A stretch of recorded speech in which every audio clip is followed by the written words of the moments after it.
Assalamualaikum warahmatullahi wabarakatuh. Perkenalkan, nama saya Rabia Safitri Lamantu, mahasiswa Fakultas Usuluddin Adab dan Dakwah IAIN Manado. Di sini saya akan memberikan penjelasan tentang tokoh perempuan Islam Indonesia, yakni Rasuna Said. Untuk memenuhi tugas pada mata kuliah Wisata Sejarah yang diampu oleh dosen Bapak Rosdianto M. Hum. Pada penjelasan kali ini ada beberapa pokok yang akan saya sampaikan. Pertama, profil dari tokoh tersebut. Kedua, kehidupan awal dari tokoh. Ketiga, tentang perjuangan beliau. Rasuna Said bernama lengkap Hadja Rangkayo Rasuna Said. Lahir di Maninjau Agam, Sumatera Barat pada tanggal 14 September 1910. Beliau merupakan tokoh perempuan pejuang kemerdekaan yang memperjuangkan persamaan hak antara pria dan wanita. Rasuna Said merupakan seorang keturunan bangsawan Minangkabau. Ayahnya bernama Muhammad Said yang merupakan seorang saudagar Minangkabau dan juga bekas seorang aktivis pergerakan. Setelah lulus dari sekolah dasar, ayahnya mengirim Rasuna Said untuk melanjutkan pendidikan di pesantren Ar-Rasyidiyah. Dan di situ ia merupakan satu-satunya santri perempuan.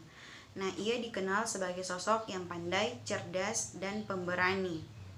Setelah lulus dari pesantren Ar-Rasyidiyah, ia melanjutkan pendidikan di pesantren Diniyah Putri Padang Panjang. Setelah lulus dari Diniyah Putri Padang Panjang, beliau mengajar sebagai seorang guru di situ. Nah, beliau merupakan sosok yang sangat memperjuangkan kemajuan dan pendidikan kaum wanita. Namun pada tahun 1930, beliau berhenti mengajar karena beliau memiliki pandangan bahwa kemajuan dari kaum wanita bukan hanya dari segi pendidikannya, tapi dari perjuangan politik. Rasuna Said ingin memasukkan pendidikan politik di dalam kurikulum sekolah di Diniyah Putri, namun gagasannya itu ditolak. Tidak puas hanya di dunia pendidikan, kemudian Rasuna Said terjun ke dunia politik, dan pertama kali ia masuk ke dalam dunia politik, ia bergabung dengan Sarekat Rakyat dan menjadi sekretaris cabang. Kemudian ia juga bergabung dengan Sumatera Tawalib dan mendirikan PERMI, Persatuan Muslim Indonesia, pada tahun 1930 di Bukit Tinggi. Nah, setelah itu ia juga mengajar di sekolah-sekolah yang didirikan oleh PERMI dan juga mendirikan sekolah Tawalib. Kemudian ia juga memimpin kursus putri di Bukit Tinggi. Pada tahun 1930-an pernah terjadi kontroversi poligami yang ramai dan menjadi kontroversi di ranah Minang. Ini berakibat dari meningkatnya persentase kawin cerai. Rasuna Said menganggap bahwa peristiwa ini sebagai pelecehan terhadap kaum wanita. Rasuna Said dikenal sebagai seorang yang sangat mahir dalam berpidato dan mengecam pemerintahan kolonial Belanda. Rasuna Said juga tercatat sebagai wanita pertama yang terkena hukum Speekdelik, yaitu hukum kolonial Belanda yang menyatakan bahwa seseorang itu dapat dihukum karena berbicara menentang pemerintahan kolonial Belanda. Rasuna Said juga sempat ditangkap dan dipenjara pada tahun 1932 dan diasingkan ke Semarang.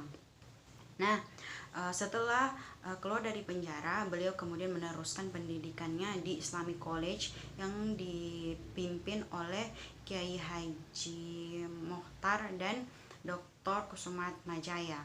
Nah, selain dikenal sebagai seorang yang mahir dalam berpidato, Rasuna Said juga dikenal dengan tulisan-tulisannya yang tajam, sangat mengenai sasaran, dan selalu mengambil sikap anti kolonialisme atau anti pemerintahan Belanda. Pada tahun 1935, Rasuna Said menjadi pemimpin redaksi di sebuah majalah yang bernama Raya, yang mana majalah ini dikenal sangat radikal dalam tulisan-tulisannya, bahkan tercatat sebagai tonggak perlawanan di Sumatera Barat.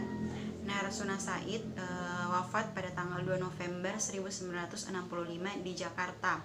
Kemudian beliau diangkat menjadi salah satu pahlawan nasional Indonesia karena memperjuangkan persamaan hak antara wanita dan pria. Beliau diangkat menjadi pahlawan itu pada tanggal 13 November 1974.